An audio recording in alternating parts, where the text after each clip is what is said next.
This isn't a remake, it's an apology from Konami. For all the years of silence, for the uncertain future of one of the gaming's most beloved franchises, and of course an apology for every misstep that has kept us waiting. For far too long, fans have been wondering what's going to happen with the series. The last major mainline title was Metal Gear Solid 5: The Phantom Pain, and after that, we got Metal Gear Survive.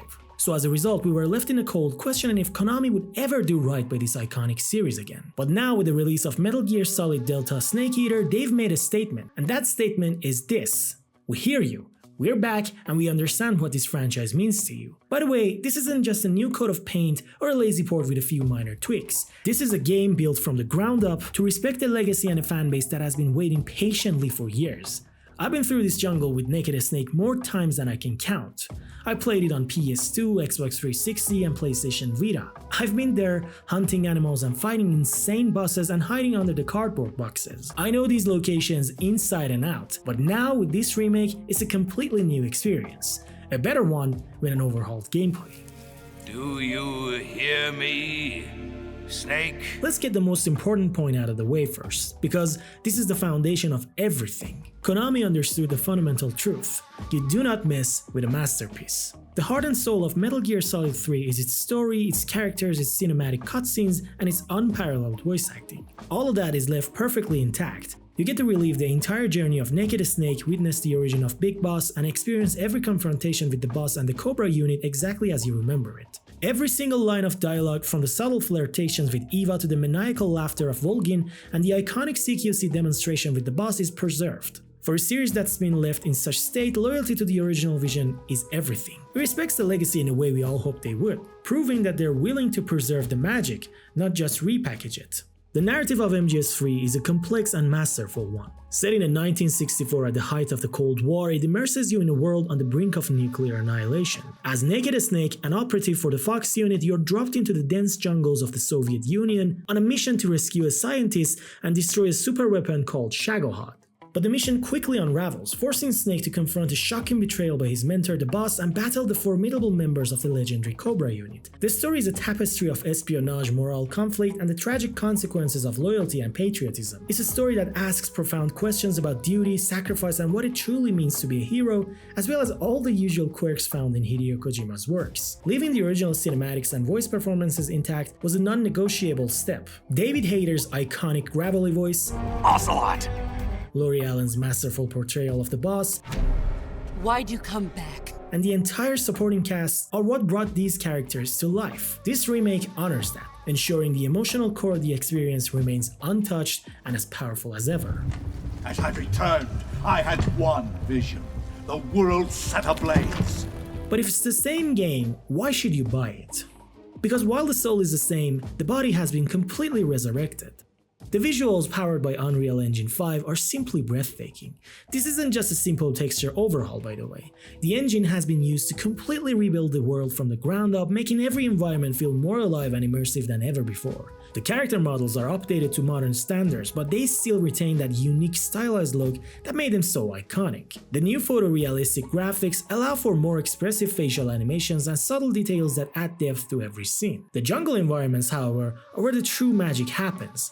The detail on every leaf, every patch of mud, the way lighting reacts to the environment is an unbelievable upgrade that makes the world feel more real. The sheer amount of detail is just incredible, showing how much time and care were put into every scene. The new lighting system creates stunning volumetric effects and realistic shadows. They even added a new feature allowing you to choose from multiple visual filters, with the legacy filter making the game aesthetically as close as possible to the original game. But here's the thing, since the new lighting system is decades advanced compared to the original's baked lighting style, it really fails to capture that magical feeling of MGS3's original look. Sure, right now it looks insanely beautiful, but even with the legacy filter enabled, some of the scenes simply don't look nearly as good as they did on PS2. But the best thing about this remake isn't just its visuals. In fact, it's the gameplay that does most of the heavy lifting. The original MGS3 was a masterpiece of storytelling and atmosphere, but the gameplay was a product of its time. By today's standards, the fixed camera angles, the controls, and the gunplay could be frustrating. That's why the remake stands out, because they've completely modernized it without losing what made it special. You see, in the remake you have two distinct gameplay modes. The classic mode is for the purists, with the original fixed camera angles and control schemes for those who want a truly authentic old school experience. However, even this mode has been updated a bit to make it feel less tedious, which is a great thing. But then you have the new modern mode, and this is the most important change. This gives you a proper over-the-shoulder third-person camera. Actually, in my opinion, it plays better than the Subsistence version, and is much like what we got in future titles like MGS4 and The Phantom Pain. It's fluid, intuitive, and completely changes the way you approach the game. The gunplay is so much smoother, making combat feel deliberate and fun. Even the CQC feels 1,000 times better despite working the same way as the original, although to be fair, they've updated it with some new animations. They even brought back the crouch walking from the 3DS version, which is a fantastic and long overdue addition missing from all the HD re-releases. It gives you so many more options for stealth, allowing you to move silently through the environments without having to go full on prone and crawl. These aren't just minor tweaks, by the way. These are fundamental quality of life updates that make the entire experience feel fresh and exciting, even if you've played the original 100 times. There are also new additions like the Camo Quick menu, as well as one for the radio system, allowing you to pop up the radio menu while still in gameplay, which is a small but powerful change that streamlines gameplay and keeps you in the action. Saving the game, Snake? One of the greatest systems in MGS3 was its survival elements, which made the game feel more immersive and realistic compared to almost everything else. The Cure menu, where you treat your injuries, is a fun, engaging mechanic that adds a layer of realism and tension. You're forced to manually treat Snake's wounds after a fight, pulling out bullets, applying stitches, and using disinfectants to prevent infection. It's a rewarding system that makes every encounter feel high stakes. The hunger system is also another important feature that demands you to hunt and eat animals, or basically find food to keep Snake's stamina up, which directly affects his health regeneration and prevents his stomach from making loud noises. These things have remained almost entirely unchanged in the remake. Frankly, when it comes to MGS3, it doesn't matter which version you look at, because at the end of the day, the replay value is through the ceiling. You can choose to be a ghost, preventing contact with the enemies with a good use of your tools, camouflage, and the environment, or knocking out every guard with your tranquilizer gun and never raising an alarm. If you want, you can kill enemies instead of putting them to sleep, or you can go in guns blazing using every weapon at your disposal. You can play lethal or non-lethal, and the game tracks your progress and rewards you accordingly. There are so many options, and it all feels so satisfying to play with them. The flexibility is just impressive. Couple that with a new game plus mode and you'll be coming back for more, trying different strategies on higher difficulties and finding all the secrets you missed the first time around. And for those looking for a true test of their skills, the higher difficulties provide a brutal challenge that requires a deep understanding of the game's mechanics. Now I have to be honest with you, this isn't a perfect product. It's a $70 game that, as of its launch, had some significant technical issues. So here's where we talk about Delta being a messy video game. You see, the performance, especially on consoles, can be pretty rough. Funnily enough, the game doesn't even run nearly as well as it should on a powerful machine such as PS5 Pro. For a premium priced product, it should have been more polished at launch. The performance mode on consoles, which is supposed to lock the game at a smooth 60 frames per second, struggles to maintain it, often hovering in the 40-50 FPS range. The quality mode, while visually stunning, locks the game at a choppy 30 FPS. But even on PC, the frame rate is inconsistent. I experienced noticeable dips during some of the more chaotic moments, as well as multiple crashes during the gameplay or cutscenes, and frankly, some were more annoying than others. Simply put, MGS Delta's technical state is messy right now. Of course, it's fully playable from start to finish, but you'll have to ignore its issues to enjoy it properly. But here's the thing, and this is a huge point. These are all technical issues. They're all things that can and hopefully will be fixed with future patches.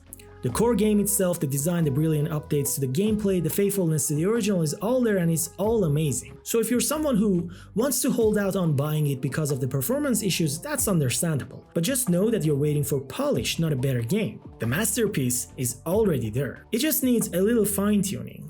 Unfortunately, this is a common issue with Unreal Engine 5 titles, and again, I'm hopeful Konami will address it. Of course, there were things I expected to see in this game, but didn't happen. I would have loved to see a more seamless map with no loading screens. It would have been great if the radio calls were more seamlessly integrated and didn't break the pacing, especially in the early game areas. But you see, these are minor complaints and would drag the game away from its one-to-one remake vision. To be honest, the loading screens are short and the radio calls are easy to skip. The fact that they respected the original structure this much is a huge win. The game is what it is, and what it is great.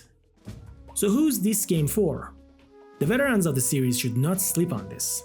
It's the same old game you fell in love with, but with all the necessary enhancements to make it a joy to play it all over again. And for newcomers, this is the perfect entry point. The story is a prequel to the entire franchise, so it's the best place to start. It's a masterclass in stealth, a fantastic action experience, and it has one of the greatest stories and cinematics in all of gaming. And this remake gives me hope for the future. I know Kojima isn't involved, and while I can't imagine a new Metal Gear Solid game without him that's as good as his, I'm willing to give Konami the benefit of the doubt. This remake proves that the company can respect the original creator's vision and deliver a high quality product. Actually, it makes me so excited for what's next.